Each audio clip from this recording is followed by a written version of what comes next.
আসসালামু আলাইকুম। ইউটিউবে একটা ভিডিও দেখলাম একটু আগে, মানে আমি দেখি আর ভাই অবাক।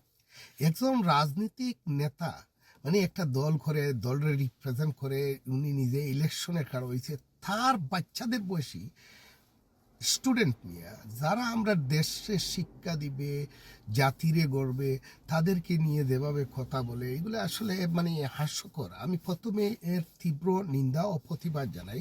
আপনারা ভিডিওটা দেখেন।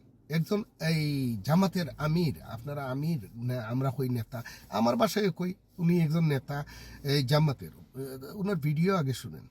ডাকসু নির্বাচনের পরে যে ডাকসুর মাদকের আড্ডা ছিল, যে ডাকসু বেশ্যাখানা ছিল, সেটা ইসলামী ছাত্র শিবির পরিবর্তন করতে সক্ষম হয়েছে।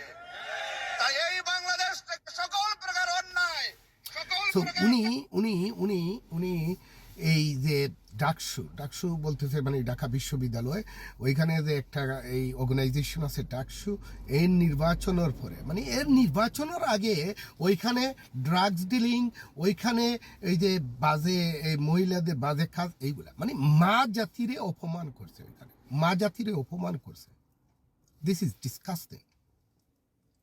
অন্য কোনো ধরনের বক্তব্য দিতে পারতো, এইটা দিয়া এই যে মহিলাদের ভোট, ভাই এরা যদি সরকার গঠন করে, মহিলা ইজ আনসেফ, এই মহিলারা সেফ নেয় ওদের আন্ডারে।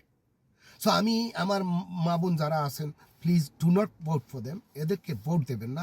ভোট ফর বিএনপি, বাংলাদেশ জাতীয়তাবাদী দল, যারা আপনাদের নিরাপত্তা দিতে পারবে। আসসালামু আলাইকুম।